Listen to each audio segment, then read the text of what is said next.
قۆناغەکانی لاوازکردنی سوننە و کورد لەسەر دەستی شیعەکان. هەژمونی شیعەکان دوای 80 ساڵ بێدەنگی لە پرۆسەی سیاسی عێراقدا.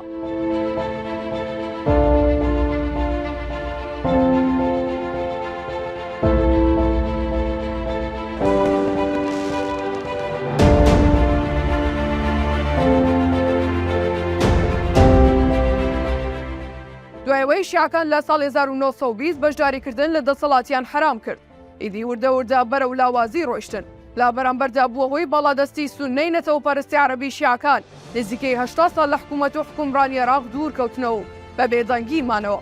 بەڵام لە دوای ڕوخانی ڕژێمی باز لە ساڵی 2003 بەردەوام مەژموعی شیعە لە فراوانبوون و بەهێزیدایە و بەردەوامن لە گەشە سەندن. ڕۆژ بە ڕۆژ جومگەکانی حکوومەتی عێراقی زیاتر کۆنتڕۆڵ دەکەن و لە ڕووی سەربازی و ئابووری و سیاسی و کۆمەڵایەتی دەسەڵاتی ئیقلیمی و پشتگیری ئێران باڵادەستن. لاوازی سوننەکان و ناکۆکی نێوخۆییان هاوشێوەی هەرێمی کوردستان دەرفەتێکی گرنگ بووە بۆ شیعەکانی عێراق تا هەژمون و پێگەیان زیاتر بێت. ئێستا هاوشێوەی ناوچە سوننە نشینەکان کوردیش لە ناوچە کوردنشینەکانی سنووری مادەی 140 ناوچە کێشە لەسەرەکان ڕووبەڕووی هەژمونی بە شیعەبوون بوونەتەوە. ئێستا دوای زیاتر لە 100 ساڵاو کێشەکە بە تەواوەتی بێچەوە نەبووتەوە. شیعەکان باڵادەست و سوننەکان پەراوێزخراو. قۆناغەکانی لاوازکردنی سوننە لەسەر دەستی شیعەکان. یەکەم قۆناغ لە سەرەتایەتنی ئێران بوو بۆ عێراق و بوونی نووری مالیکی بە سەرۆکوەزیرانی عێراق بۆ دووخلی لەسەر یەک لە ساڵی 2006 بۆ 2014. یەکێکش لە هەنگاوەکانی وەرگرتنەوەی پۆستەکان بوو لە سوننە و تەسفێکردنیان بوو بە چەند هەنگاوێک. لە ساڵی 2013 هەنگاوەکانی دەستپێ کرد و کۆمەڵێک بەرپرس و فەرماندە و پاسەوانی سوننەی بە تۆمەتی تیرۆر دوور خستەوە و سکاڵای لەسەر تۆمارکردن. بەڵپۆیە ڕوبەڕووی دەرپەڕاندن و دەستگیرکردن و ڕاکردن بوونەوە.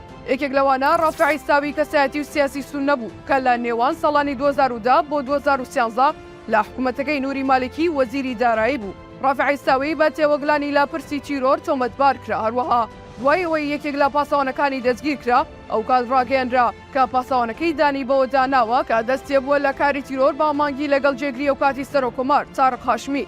ئەوە شوای کرد تارق هاشمیش بەرەو هەڵمەتە بکەوێت. ئەوە شیەکەم لێدانی ڕاستەوخۆ بوو لە قوتبی سوننەکان لەلایەن شیعەوە و لە ڕێگای نووری مالیکی سەرۆکوەزیرانی ئەو کات.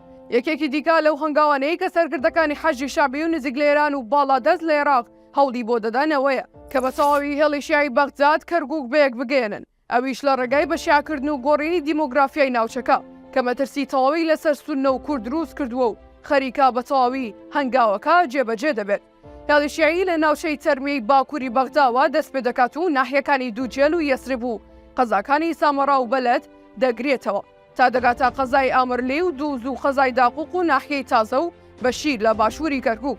هێڵەکە بریتە لە بەشیعکردنی ناوچەیەکی فراوان لە نێوان هەردوو پارێزگای دیالە و سەڵاحەدین تا دەگاتە باشووری کەرکووک بە ئامانجی دابڕینی ناوچە سوننیەکانی پارێزگای دیالە لە هەردوو پارێزگای کەرکووک و سەڵاحەدین. بۆ ئەمەش دوایەوەی حەشدی شعبی دروستکرا و لە سەردەمی هاتنی داعشدا چووە ناو سوننیەکان تا ئێستاش لەو ناوچانە نەڕۆشتون کە بە پێی ڕێکەوتنەکان دەبوو دوای کۆتایەتنی شەڕی داعش لەو ناوچانە چۆڵتان کردبە.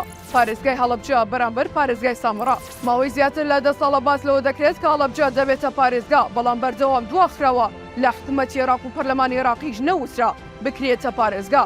ئەوەش بەهۆیەوەی شیعەکان بە ئەنقاس ڕێگەیان نەدەدا بۆ ئامانجەی کە ئێستا جێبەجێی دەکەن. هەڵەبجە نابێتە پارێزگا تاوەکو خواستی شیعەکان جێبەجێ دەکرێت.